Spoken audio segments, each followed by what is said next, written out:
ಚಿಕ್ಕಬಳ್ಳಾಪುರ ಲೋಕಸಭಾ ಕ್ಷೇತ್ರದ ಟಿಕೆಟ್ ಸಿಕ್ಕ ಕೂಡಲೇ ಡಾಕ್ಟರ್ ಕೆ ಸುಧಾಕರ್ ಅವರು ತಮ್ಮ ಗಡ್ಡ ತೆಗೆದು ಫುಲ್ ಸ್ಮಾರ್ಟ್ ಆಗಿದ್ದಾರೆ.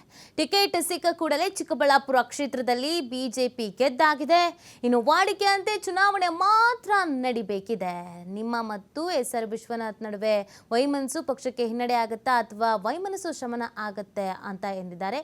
ಇನ್ನೆರಡು ದಿನಗಳಲ್ಲಿ ಎಲ್ಲವೂ ಸರಿ ಹೋಗುತ್ತೆ ಅಂತ ಡಾಕ್ಟರ್ ಸುಧಾಕರ್ ಸ್ಪಷ್ಟಪಡಿಸಿದ್ದಾರೆ.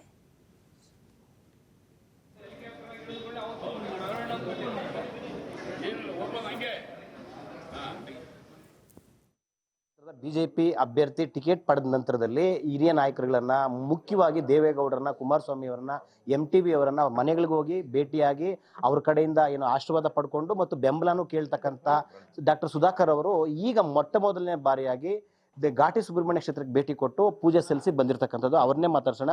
ಈಗ ಮೊದಲು ಸರ್, ಇನ್ನು ನೀವೇ ಹೇಳಿದ್ರಿ ಅರಕೆ ಸಲುವಾಗಿ ನಾನು ಗಡ್ಡ ಬಿಟ್ಟಿದ್ದೆ, ಈಗ ಅರಕೆ ಈಡೇರಿದೆ ಅಂತೇಳಿ. ಈ ಎಲ್ಲ ಈಗ ಟಿಕೆಟ್ ಸಿಕ್ಕಿದೆ, ಗೆಲ್ಲುವ ವಿಶ್ವಾಸ ಹೇಗಿದೆ ಸರ್? 100% ಟಿಕೆಟ್ ಅನೌನ್ಸ್ ಆಗಿದ್ದ ದಿವಸನೇ ನಾವು ಜಯಿಸ್ತೀವಿ ಅನ್ನೋಂಥ ಪೂರ್ಣ ವಿಶ್ವಾಸ.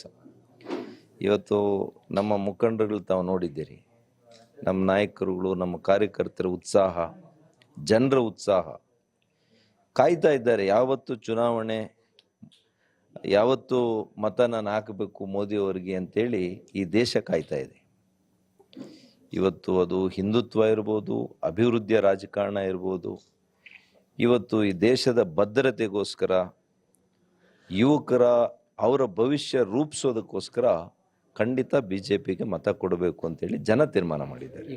ಎಲ್ಲ ಕಡೆ ಈಗ ಎಲ್ಲ ಹಿರಿಯ ನಾಯಕರನ್ನ ಭೇಟಿ ಆಗ್ತಾ ಇದ್ದೀರಿ ಸರ್, ಮುಖ್ಯವಾಗಿ MTV ನಾಗರಾಜ್ ಸರ್, ಈಗ ಯುವಕರು ಧೀರಜ್ ಮನೆಗೆ ಬಂದಿದ್ದೀರಿ. ಸ್ಪಂದನೆ ಹೇಗೆ ಸಿಗ್ತಾ ಇದೆ ಸರ್? ಖಂಡಿತ ಇವತ್ತು ನಮ್ಮ MTV ನಾಗರಾಜ್ ಅಣ್ಣವರ ಆಶೀರ್ವಾದ, ಅವರ ಸ್ನೇಹ, ಅವರ ಸಂಬಂಧ ರಾಜಕಾರಣಕ್ಕೂ ಆ ಕ್ಷೇತ್ರಕ್ಕೂ ಮೀರಿ ನಮ್ಮ ಸಂಬಂಧ ಇದೆ.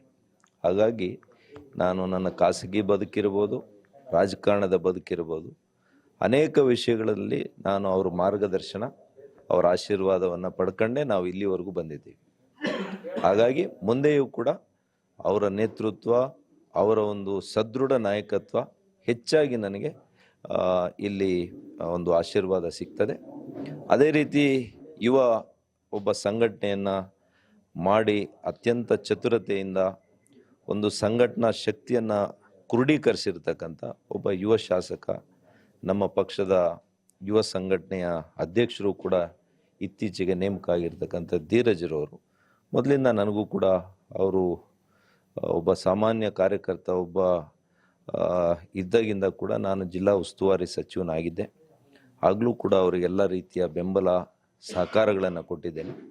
ಇವತ್ತು ಭಾಳ ಸಂತೋಷ ಆಗಿದೆ, ಅವ್ರ ಮನೆಗೆ ಬಂದಿದ್ದೇನೆ. ಅವರು ಕೂಡ ಈ ಪಕ್ಷವನ್ನು ಅತ್ಯಂತ ಹೆಚ್ಚಿನ ಮತಗಳು, ಅವ್ರಿಗೇನು 30,000ಕ್ಕಿಂತ ಹೆಚ್ಚು ಮತಗಳಿಂದ ಗೆದ್ದಿದ್ದಾರೆ, ಅದಕ್ಕಿಂತ ನಾನು ಹೆಚ್ಚಿಗೆ ಕೊಡಬೇಕು. ಕಾರಣ JDSನ ಪಕ್ಷದ ಶಕ್ತಿ ಕೂಡ ಇಲ್ಲಿದೆ. ಇವರು 30,000ದಲ್ಲಿ ಗೆದ್ದಿದ್ರೆ ಅವರು ಇವತ್ತು 30-40 ಸಾವಿರ ಅವರು ಕೂಡ ತೆಗೆದುಕೊಂಡಿದ್ದಾರೆ. ಆ ಮತಗಳು ಕೂಡ ನಮಗೆ ಹೆಚ್ಚಾದಾಗ 50-60 ಸಾವಿರಕ್ಕೂ ಹೆಚ್ಚು ಮತಗಳು BJP ಅಭ್ಯರ್ಥಿಗೆ ಇಲ್ಲಿ ಸಿಕ್ಕಬೇಕಾಗ್ತದೆ. ಅದರಲ್ಲಿ ಅವರು ಬಹಳ ಮುತುವರ್ಜಿಯನ್ನು ವಹಿಸಿದ್ದಾರೆ. ಈಗ ಎಲ್ಲವೂ ಸರಿ ಇರ್ತಕ್ಕಂಥ ಕ್ಷೇತ್ರದಲ್ಲಿ ವಿಶ್ವನಾಥ್ ರವರ ಸಹಕಾರ ನಿಮ್ಗೆ ಸಿಕ್ಕಿದ್ರೆ ಒಳ್ಳೇದಾಗುತ್ತೆ ಅಂತ ಅನ್ಸಲ್ವಾ ಸರ್? ಖಂಡಿತ ನನಗೆ ಸಿಗ್ತದೆ. ಅವರು BJPಯ ಕಟ್ಟಾಳು. ಎಲ್ರಿಗೂ ಕೂಡ ವೈಯಕ್ತಿಕ ನೋವು ಇರುತ್ತೆ, ನಲಿವು ಇರುತ್ತೆ, ಯಾವುದೋ ಒಂದು ವಿಷಯಗಳಿಗೆ ಆಗಿದೆ. ಆದರೆ ನನಗೆ ಭರವಸೆ ಇದೆ, ಅವರು 100ಕ್ಕೆ 100 ನನಗೆ ಸಹಕಾರ ಕೊಡ್ತಾರೆ, BJP ಅಭ್ಯರ್ಥಿಯಾಗಿರೋ ನನಗೆ. ಯಾಕೆಂದರೆ ಇದು ಮಾನ್ಯ ನರೇಂದ್ರ ಮೋದಿ ಅವರು ಆಯ್ಕೆ ಮಾಡಿದಂಥದ್ದು. ನಮ್ಮ ಹೈಕಮಾಂಡ್ ಆಯ್ಕೆ ಮಾಡಿದ ಮೇಲೆ 100ಕ್ಕೆ 100 ಅವ್ರು ನೋಡಿ, ಯಾವುದೇ ಪಕ್ಷಕ್ಕೆ ಎಷ್ಟೇ ವೈಯಕ್ತಿಕ ಸಂಬಂಧ ಇದ್ದರೂ ಕೂಡ ಇಲ್ಲಿ ಹೋಗಿಲ್ಲ, ಅವರು BJPಯಲ್ಲೇ ಇದ್ದಾರೆ.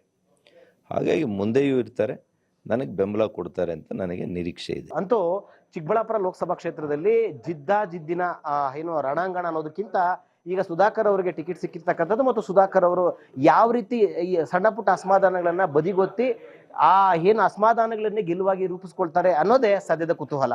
ಶಶಾಂಕ್ ಜೊತೆ ಸುರೇಶ್ ಬಾಬು, TV5 ದೇವನಹಳ್ಳಿ.